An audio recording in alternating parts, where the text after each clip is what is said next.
A very good day to you. Welcome to Herman Manyora's YouTube channel. My name is Jadel Kibiro. Happy that you've joined us for political conversations that are simple, truthful. Prof puts them across in a hard-hitting way. We're talking about 3 months, less than 3 months into the Kenya Kwanza's government. Conversation is, do they deserve that 1 year they've asked for us to see the cost of living going down? I'm here with Professor Herman Manyora. How are you?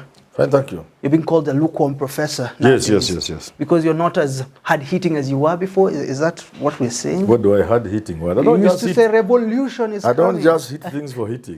No, I talk about things I understand. You know, less than 3 months into this admin, you have said Raila gave Ruto time. Let's just say he's making his own blunders. Started with the cabinet secretaries. Some say the nomination, the appointees were not supposed to be there. It came to GMO, talk of GMO. Came to principal secretaries, court stopping the vetting process, saying there's no inclusivity in that.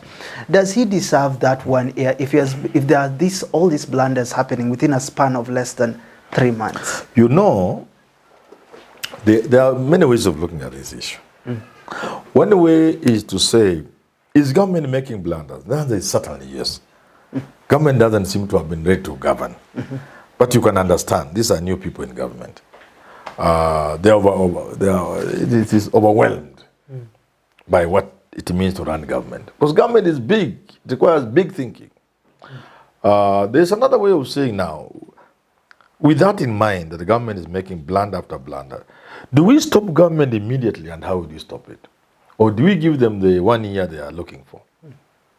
There is another way of saying, if I was government today, how would I do it? You see, it depends on what you want me to ask. Different angles. Maybe we start with these blunders. Do they deserve a 1 year, an extra year for us to say, enough is enough with this government because we're messing up from day one? Do they deserve that? Yes, because they could deserve a year because if you hurry them, they'll say we were going to do it, but these guys are messing us.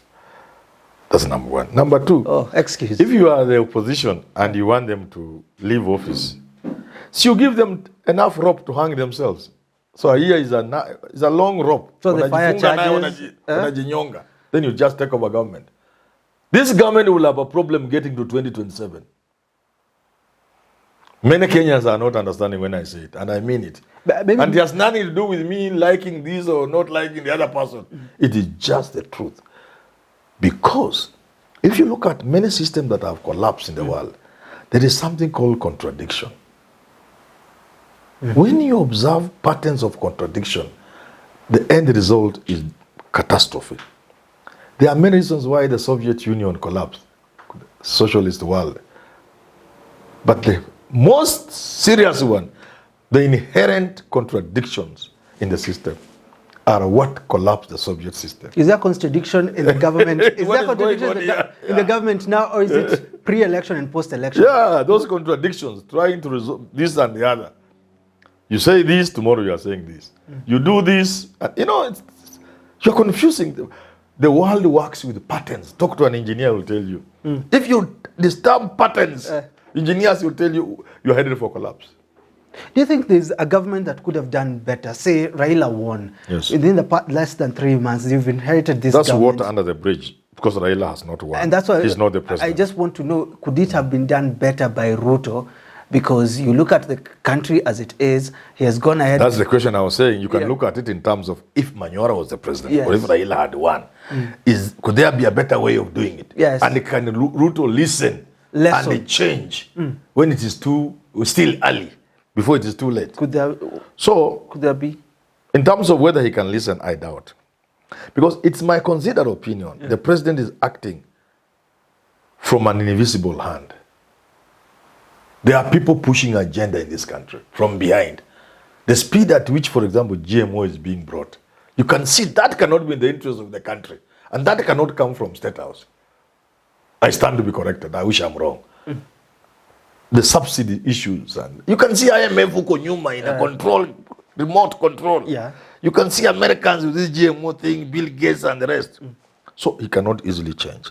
How about if it was me, or perhaps if Raila had won? There are certain things you ought to address in the immediate because they can cause havoc. If you create more problems than they are today for example, by importation of 10 million bags of maize, it means you can create havoc in the North Rift, which is supposed to be the bedrock of the president's support. If they join other Kenyans in hitting at him, then he will not sit pretty.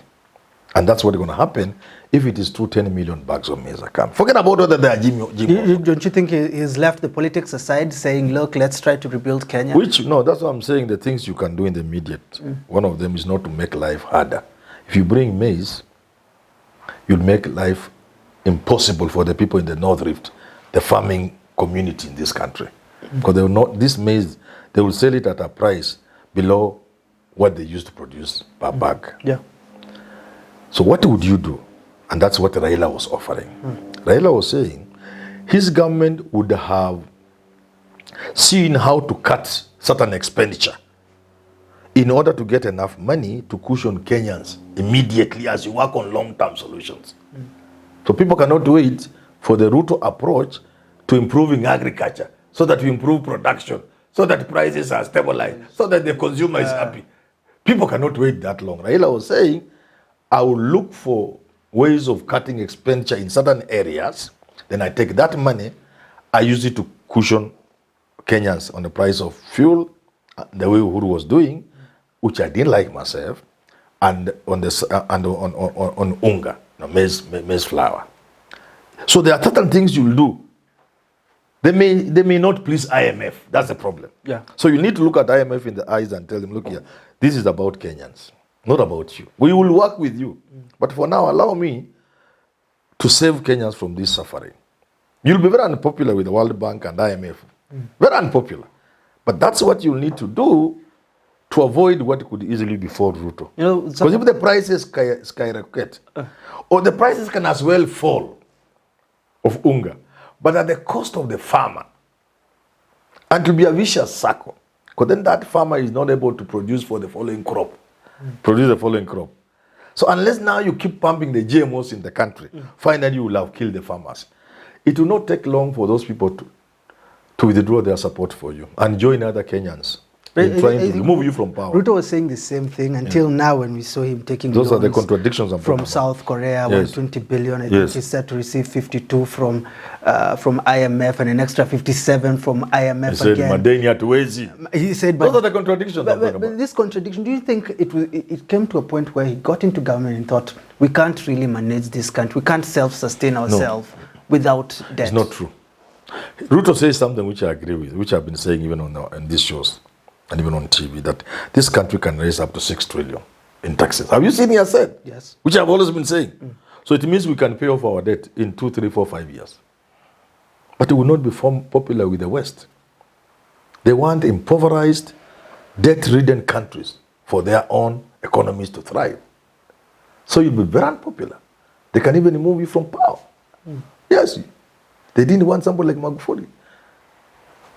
I'm old enough to know there was a man called Ceausescu in Romania. The first thing on the paper was, I want to pay off all this madeni mmetufunga naye.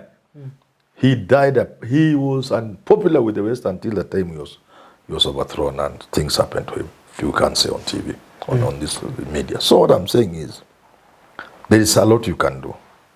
But in order to do those things, you have to be prepared to annoy Americans, IMF, World Bank, and people like those. So why is Ruto borrowing? Ruto is not borrowing because he was against borrowing, okay? Yes. He hasn't changed. He still believes it's wrong for us to continue borrowing. He still believes. But these people are forcing loans on you. If you don't take their loans, how will their economics develop? Lending money is a business. Land, it's a business. Interest. So if you don't borrow from them, your pesa utapeleka up. So they force you to borrow.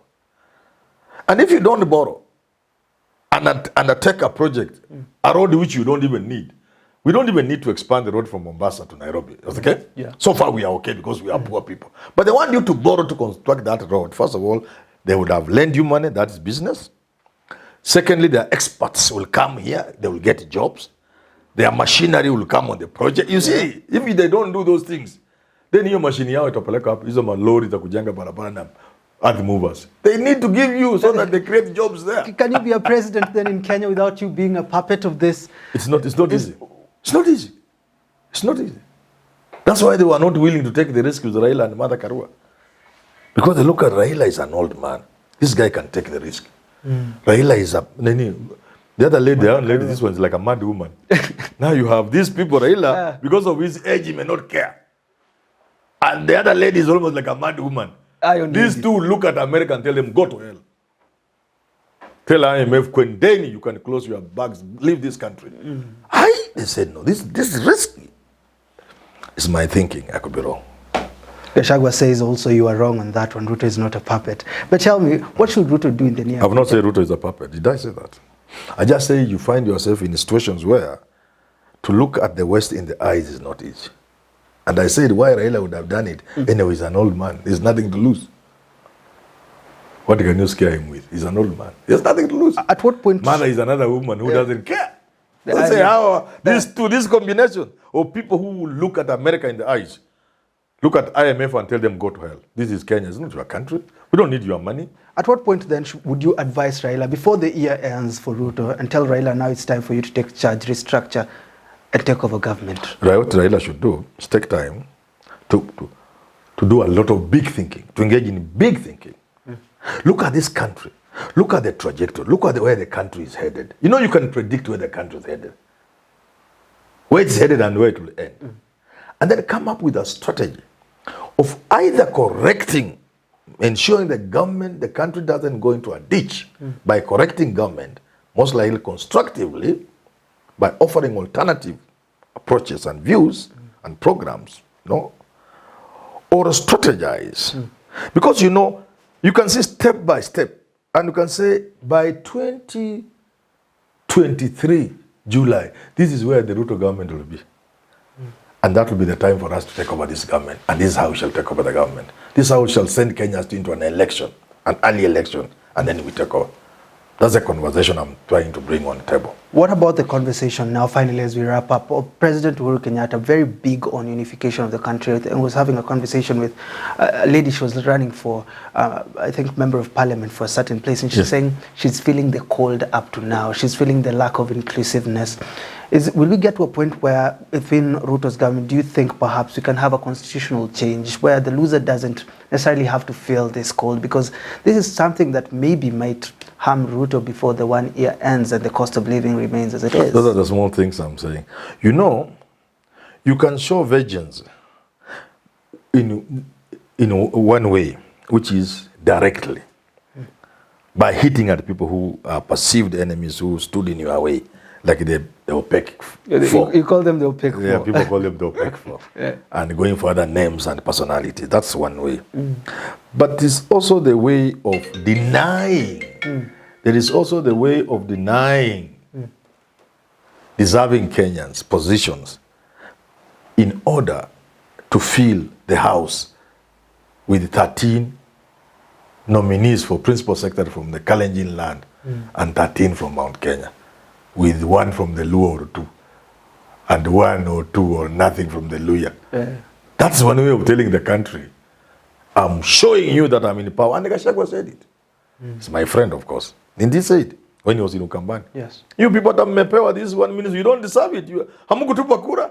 That mindset is what I'm talking about. Unless Ruto and Gachagua and the rest in government deal with that mindset that portrays them as out to show they have won the election, despite they keep taking it, despite this and this, and God was with them, and therefore the rest should keep quiet and wait for the next election. And wait for their turn to come. Nobody can run like anywhere. The best example is from Abraham Lincoln. His biggest critics, fiercest critics, I think there were 4 of them. He found a way of bringing them into government, and it was called the government of rivals, something like that, of rivals. If you do that, you disarm people. I remember Nelson Mandela. His biggest critic was Buthelezi of the Nkatha Freedom Party. The Zulu are many, and they didn't want this government of... when Mandela was leaving, he left Buthelezi in charge of the country. Acting president, people were, From that day, we never heard of Buthelezi again. And these are simple lessons. Simple books have been written, 48 laws of power, cheap things, Sun, whatever, this. Ruto doesn't understand this thing. Well, Bring your enemies, disarm them by bringing them closer. So if you want to deal with the Luos, don't go and get Luo rejects into your government. Get really Luos and put them. I think I saw Musalia Mudavadi with Western leaders bringing them in, and they are consulting about. Which one? Musalia Mudavadi. And the manner in which the people come. Don't cripple people and remove their wings. Then when they are coming towards you, the community is watching us. Say, oh, you think you are managing us? The Luyas will not go to Ruto if that's the approach the Mudavadis will use. It is the inclusion. You make just people feel they are part of. Nobody should crawl on their belly to go and beg for a job. So you see Manyora here doesn't seem to have been on our side. Yeah. But he looks like an intelligent man. Why can't I give him a CS? Let him move some of these useless CS I've given jobs. Even a consultant. And invite Manyora nimpatie hii mwambie, wewe hii kazi Kuria anaharibu. Wacha nikupatie. Kuria ni rafiki yako, so hata sikia vibaya. Because he's from a friend to a friend. On a light note, but the inclusivity is one way of showing that you are bringing the country together and that you are not out for revenge. Finally, will Ruto stand within the 1 year? Do you think he can do something? He will be forced to. The problem with doing things is it becomes too little, too late.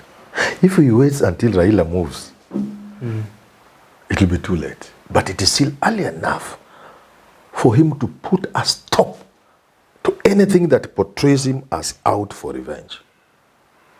Immediately, as we go for Christmas, if it were the OPEC folk, Chirela, what, all this, and this idea of removing people from jail, in prison, terms, put them on hold first. Let the country watch and believe there is seriousness taking place. And in hiring people, in fact, if our Ruto will use this case in the court about principal secretary, I will reorganize the whole list.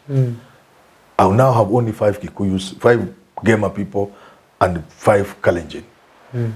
Now, how many? Those are 10 out of 26. Well, you know, so you have 16 to distribute to Luyas. I know we'll have to talk about the politics of it because they had agreed before elections how they will manage their government. Look, we had agreed, we'll take this.